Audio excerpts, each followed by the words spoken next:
Salut les gars, j'espère que vous allez bien, bienvenue dans cette vidéo. Aujourd'hui on va parler du chapitre 1102 de One Piece avec les vrais spoilers, parce que hier j'ai juste spoilé une page qui nous était tombée pendant la Jump Fiesta, et hier soir on a eu l'intégralité du spoiler complet du chapitre avec l'avis de Bartholomew Kuma, et vous verrez qu'il y a pas mal de choses que j'ai dites hier qui vont se retrouver aujourd'hui dans le chapitre et dans les choses que l'auteur a décidé de nous raconter avant de remettre fin au flashback de Kuma, parce que oui, ça sera effectivement le dernier chapitre. Alors il y en a qui ont aimé le flashback de Kuma, il y en a qui n'ont pas aimé, il y en a qui l'ont trouvé long, il y en a qui voulaient retourner dans le présent tant les événements de cette île Ex-Id deviennent importants, hein. Même Oda a dit un petit peu dans son previously de l'année 2024, finalement, est-ce que les Mugiwara vont réussir à s'en sortir en entier, vivant? Et moi, j'ai toujours cette petite idée au fond de la tête. Est-ce que finalement, on serait pas sur Saobody 2? Est-ce qu'à la fin de cet arc Ex-Id, Kuma ne déciderait pas de séparer l'intégralité des Mugiwara? Ça serait terriblement intéressant pour qu'ils puissent s'entraîner une dernière fois avant la bataille finale. Voilà, c'est dit, c'est peut-être un souhait que j'ai au fond de la tête. Peut-être quelque chose qui va arriver, j'aimerais bien.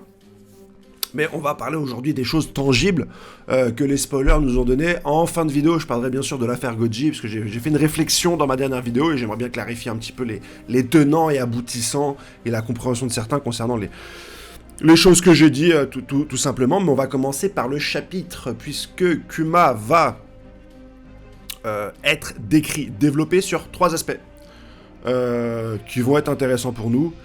Ça va nous donner un petit peu de crunchy, un petit peu de mise en bouche, mais je ne pense pas que ça va être des informations et des révélations révolutionnaires. On va avoir le contre-champ de Kuma sur 3 moments clés dans la première partie de One Piece. La première, à Swellback, donc on va voir un petit peu les tenants et les aboutissants de son voyage vers l'île de ce cher Gecko Moria. Est-ce que déjà à l'époque il savait qu'il allait rencontrer les Mugiwara? Est-ce que déjà à l'époque il savait qu'il allait un petit peu tester ses futurs Nakama, notamment Zoro? Est-ce qu'à l'époque il savait tout ceci, tout cela, hein? C'est un petit peu la question qu'on se pose, puisqu'il est venu de manière un petit peu intempestive. On sait que c'est le gouvernement qui l'a débauché pour aller directement sur Thriller Bark et qu'on n'ait pas un deuxième Shichibukai battu après la défaite de Crocodile. Mais j'aimerais bien vous savoir si à ce moment-là Kuma il avait l'intégralité de sa mémoire, de sa conscience, s'il savait qu'il allait être débauché pour Luffy, etc. C'est des choses qui peuvent être intéressantes. Le deuxième, ça va être pour bien sûr l'arc Saobody. Qu'est-ce qui a poussé Kuma à séparer les Mugiwara à ce moment-là de l'aventure? Est-ce qu'il y avait une autre menace sous-jacente du gouvernement? Est-ce que c'est juste le fait que le gouvernement envoie un amiral, Kizaru, et Kuma s'est dit « Oulala, ça ne sent pas bon, je vais les séparer » ou est-ce qu'il y a encore autre chose? D'ailleurs, d'après le chapitre, Kuma, en voyant Luffy, dit « Tu es l'enfant de la prophétie ou tu es celui qui va sauver le monde », il ne mâche pas ses mots, mais tu es arrivé trop tôt. C'est un peu la même phrase que Goldie Roger. Goldie Roger est arrivé 20 ans trop tôt. Est-ce que Kuma, quand il était trop tôt, il parle de 2 ans? Ou il parle encore de 20 ans? Telle est la question. Et j'espère qu'on aura des réponses. Mais ça dresse encore Luffy comme enfant de la prophétie.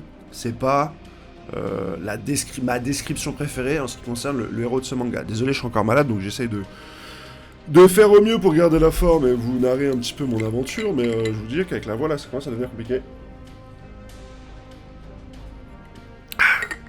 De l'eau, ça fait du bien, ça va tout de suite mieux.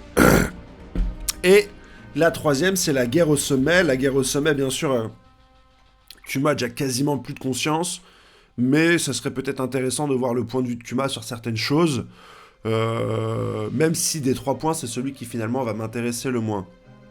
On a aussi Kuma et les dernières volontés avec le Dr Vegapunk qui refuse plus ou moins de faire disparaître complètement sa conscience, mais Kuma explique qu'en gros, vas-y Vegapunk, à 400%, enlève-moi ma conscience, seule petite chose, il faut que tu dises à Bonnie, joyeux 10e anniversaire, parce que voilà, c'est hyper intéressant, c'est hyper important, ce 10e anniversaire. Alors, c'est tout ce qu'on a en termes de ouais. Après ça, le chapitre va donc se terminer, donc voilà, c'est des éléments un petit peu, comme je vous ai dit sur ce dernier chapitre, qui cimentent, qui apporte un petit plus à la première partie de l'histoire, mais on n'aura pas de terribles révélations concernant la fin de ce chapitre. On attend beaucoup le retour d'X-Hit, donc ce sera notamment l'année prochaine, même si on risque d'avoir les leaks avant la fin de l'année. Voilà pour les éléments, on attend bien sûr le résumé complet la semaine prochaine. Le résumé complet, pardon, dans les jours qui suivent, et je ferai des vidéos de bien meilleure qualité. Là, hier, dans ma vidéo, j'ai teasé une théorie que j'avais eue en regardant un petit peu les anciens chapitres, en traînant un petit peu sur Twitter, etc. Et j'ai trouvé pas mal d'éléments intéressants. Et j'ai dit, bah tiens, je vais faire une théorie. Et la dernière théorie que j'ai vue ce week-end, c'est celle de Goji. Et j'ai dit, 42 minutes pour nous exposer que Nika est le symbole du soleil, Barbe Noire est le symbole des ténèbres, que Joy Boy est une référence caribéenne, et que Barbe Noire allait se battre contre Luffy. Il fallait pas 42 minutes pour développer tout ça. Parce que c'est des théories qui... par Pulse, ici et là, on avait déjà entendu chez pas mal de youtubeurs, de créateurs de contenu, sur TikTok ou même sur Twitter, et que c'était un peu long. Ça n'enlève pas le travail de la personne qui a réalisé cette théorie, ça n'empêche pas qu'il est très bon en montage, ça n'empêche pas qu'il fait de l'excellent travail toute l'année. Je dis juste que voilà, là, 42 minutes, il a un peu enfilé des perles, voire enfilé des mouches, c'est tout ce que je dis. Et beaucoup ont dit, oui, mais il est mieux que toi, machin truc, c'est pas la question. Ouais, mais ça fait longtemps qu'il est là, c'est pas la question. Si je te dis que j'ai pas aimé le film Napoléon Bonaparte, alors que je l'ai kiffé au cinéma, et que tu me dises, oui, mais Napoléon est un plus grand homme que toi, bah oui, forcément, mais c'est pas ce que je dis, c'est pas mon propos. Goji est très bien, son montage est très bien. Je dis juste qu'en termes de théorie, 42 minutes pour nous dire que Luffy est le symbole du soleil, bon, voilà, c'est tout ce que je dis, dans les théories, il y a plein de choses à découvrir dans One Piece. Et excuse-moi, moi, quand j'ai fait des théories, elles sont marquantes. Après, elles se réalisent ou pas, ce sont des théories. Mais la théorie du futur était quand même très bien ficelée, j'en suis très fier. La théorie que Shanks a pleuré dans les bras de Roger et qu'il y a Anguille sous roche, je pense qu'elle est aussi très bien construite. Hein, vous pourrez aller la voir, je vous la mettrai directement en description. Et celle que je vais faire aussi, et celle avec les plusieurs heures Nika, elle est pas mal. Elle est vraiment pas mal. Aujourd'hui, on a Bonnie qui va modifier les paramètres de son fruit du démon grâce à son imagination. À la base, elle a le fruit de l'âge. Elle peut transformer son âge en adéquation avec la conception qu'elle se fera elle-même du futur et par rapport aux histoires qu'on leur a racontées. Quand Kuma lui parle de Nika, elle sait très bien qu'elle n'est pas Nika. Elle sait très bien qu'elle n'est pas Nika.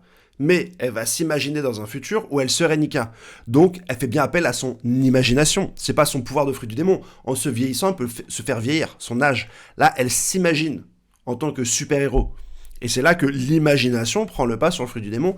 Et j'ai d'autres exemples. Et je vais faire une vidéo dessus.